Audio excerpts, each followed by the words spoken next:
وَهُوَ يَتَوَلَّى الصَّالِحِينَ، وہ اللہ نیکوں کا سرپرست ہے۔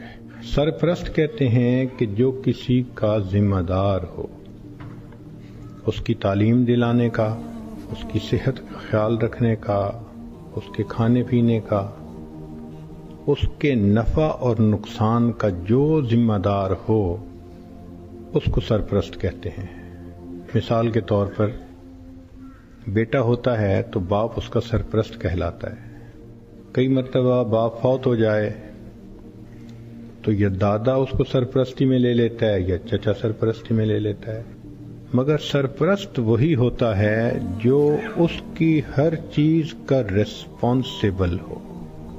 اللہ تعالیٰ ارشاد فرماتے ہیں کہ جو نیکوکار انسان ہوتا ہے، جو شخص برائی سے بچتا ہے اور نیکی پہ زندگی گزارتا ہے، تو اللہ تعالیٰ فرماتے ہیں کہ اس کا سرپرست پھر میں بن جاتا ہوں، اس کی ہر چیز کی ذمہ داری میرے اوپر آتی ہے۔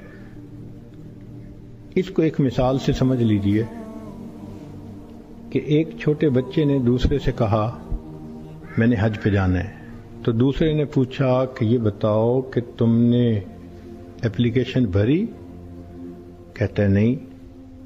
تم نے پیسے جمع کروائے بینک میں؟ کہتا ہے نہیں۔ تم نے ٹکٹ بک کروائی؟ کہتا ہے نہیں۔ تم نے وہاں ہوٹل بک کروایا؟ کہتا ہے نہیں۔ تو وہ حیران ہو کے پوچھتا ہے کہ نہ تم نے پیسے بھرے، نہ اپلیکیشن دی، نہ ٹکٹ بک کروائی، نہ کوئی ہوٹل کی بکنگ ہوئی، تو تم میاں حج کرنا جانتے بھی نہیں، تو حج کیسے کرو گے؟ تو یہ لڑکا آگے سے مسکرا کے اس کو کہتا ہے کہ میں اپنے ابو کے ساتھ حج پہ جا رہا ہوں۔ اب جب اس نے یہ کہہ دیا کہ میں اپنے ابو کے ساتھ حج پہ جا رہا ہوں، اس نے سب باتوں کا جواب دے دیا کہ میری اپلیکیشن بھرنا بھی ابو کی ذمہ داری، میرے پیسے جمع کروانے بھی ابو کی ذمہ داری، جو میرے سفر کی ضروریات ہیں ان سب کی ارینجمنٹ کرنا میرے ابو کی ذمہ، میں ابو کے ساتھ جا رہا ہوں بس۔ تو جس طرح بچہ اپنے باپ کا نام بتا کر ریلیکس ہو جاتا ہے، اسی طرح جو انسان نیکوکاری کو اختیار کر کے اللہ رب العزت کو اپنا سرپرست بنا لیتا ہے، وہ اس دنیا میں بے غم انسان بن جاتا ہے۔ تو جو بندہ نیک بنتا ہے، یہ ذہن میں رکھیں، اللہ کی سرپرستی میں آ جاتا ہے۔ عجیب بات ہے، کوئی بندہ سرپرست بن جائے تو بڑی سیکیورٹی ہوتی ہے، اور یہ فلاں نے ذمہ داری لے لی۔ کیا اللہ تعالیٰ کی ذمہ داری پہ اتنا بھی بھروسہ نہیں ہوتا؟ یہ چھوٹی سی بات نہیں ہے کہ وَهُوَ يَتَوَلَّى الصَّالِحِينَ، وہ اللہ نیکوکاروں کا سرپرست ہے۔ آج تو جس بندے کے کنٹیکٹ بڑے ہوں، واقف ہوں، کہتے ہیں جی اس کے بڑے لمبے ہاتھ ہیں، اور اللہ والوں کی تو حالت یہ کہ ان کے ہاتھ تو اللہ تعالیٰ کی جیب میں ہوتے ہیں۔ رابعہ بصریہ، اللہ کی نیک بندی، اپنے صومعے میں عبادت کرتے کرتے تھک گئیں تو سو گئیں۔ ایک چورا نکلا، اس نے دروازہ کھولا، اندر گھسا، کوئی اور چیز تو نہیں اسے نظر آئی، مگر ایک چادر پڑی ہوئی تھی، اس نے کہا چلو چادر ہی لے چلتا ہوں۔ جب چادر اس نے اٹھائی اور واپس جانے لگا، ایسا سر چکرایا کہ اس کو آنکھوں کے آگے اندھیرا ہو گیا، دروازہ نظر ہی نہیں آیا۔ تو وہ بہت کنفیوز ہوا اور اس نے چادر نیچے پھینک دی۔ جیسے ہی نیچے پھینکی، دروازہ نظر آیا، تو اب اس پہ نا خوف طاری ہو گیا اور وہ باہر نکلنے لگا۔ جیسے باہر نکلنے لگا، ایک آواز آئی، اگر ایک دوست سویا ہوا ہے تو دوسرا دوست جاگتا ہے۔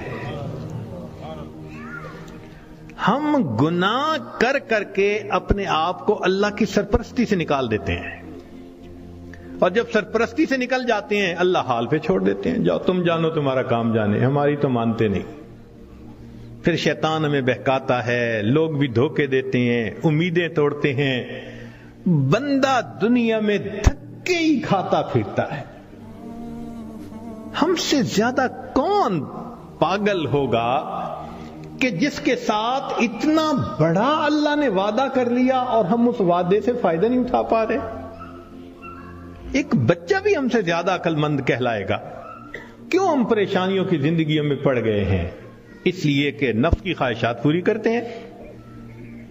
تو نفس کی خواہشات پوری کر کے، گناہ کر کے اللہ کی سرپرستی میں نکل جانا، یہ کہاں کی عقل مندی ہے؟ تو راستے زندگی گزارنے کے دو ہیں، ایک ہے نیکوکاری کا راستہ، ایک ہے بدکاری کا راستہ، منمانی کا راستہ۔ اگر آپ غور کریں تو آج کے دور میں منمانی کی زندگی گزارنے والے بہت زیادہ، اور ہر حال میں اللہ کی مان کے چلنے والے بہت تھوڑے۔ نتیجہ کیا ہے؟ مسائل حل نہیں ہو رہے، پریشانیاں بڑھتی جا رہی ہیں، ادھر ذلت ادھر ذلت، ادھر پریشانی ادھر پریشانی۔ اس کی وجہ یہ ہے کہ ہم نے اپنے آپ کو اللہ کی سرپرستی میں دیا ہی نہیں ہے۔ اگر دے دیتے تو دنیا میں اللہ ہمارے تمام غموں کے لیے کافی ہو جاتے۔ ہماری مثال تو وہ ہے کہ کوئی بلینر انسان ہو اور اس کا بندہ چپڑاسی کی نوکری کے لیے درخواست دیتا پھرے، تو ہر بندہ کہے گا یار تمہارا باپ تو بلینر ہے اور تم پی این کی جاب کے لیے درخواست دے رہے ہو، سویپر کی جاب کے لیے، یہ کیا؟ وہی حال ہے۔ اللہ تعالی ہمیں اپنے سرپرستی میں لینے کے لیے وعدہ فرما رہے ہیں، اور ہم اللہ کے وعدے پر آنے کی بجائے خود دنیا کے جھمیلوں میں اپنے رزق کو تلاش کرنے میں لگے ہوئے ہیں۔ اور جب تک ہم اللہ کی سرپرستی میں نہیں آئیں گے ہماری پریشانیاں ختم نہیں ہوں گی۔ ہم نے دنیا میں دیکھا ہے پرائی بکری کو کوئی گھاس نہیں ڈالتا۔ ہم نے کلمہ تو پڑھا نا، تو لیبل تو لگ گیا نا کہ یہ مسلمان ہیں۔ اب اگر اللہ کے در سے بھی کچھ نہ ملے تو کسی اور در سے کیا ملے گا؟ بلکہ ہم نے تو دیکھا ہے کہ جس کتے کے گلے میں پٹے کا نشان ہو نا، اس کو ہر کوئی دھتکار دیتا ہے، جائے اپنے مالک کے دروازے سے کھائے۔ بالکل ہمارا یہی حال ہے، جدھر رخ کرتے ہیں ہمیں دھتکارا جاتا ہے، جاؤ اپنے رب سے مانگو جا کے۔ اور رب سے مانگنے کے لیے نیک ہم بن نہیں رہے، تو ہمارے پاس کوئی دوسری آپشن نہیں سوائے اس کے کہ زندگیوں کو بدلیں، نیکی پہ آئیں، اللہ تعالی ہمیں اپنی سرپرستی میں لے لیں، پھر اللہ تعالی ہمارے الٹے کاموں کو بھی سیدھا کر دیں گے، ہماری پریشانیوں کو اللہ ختم فرما دیں گے۔ زندگی گزارنے کا اس سے بہتر کوئی دوسرا راستہ نہیں ہو سکتا۔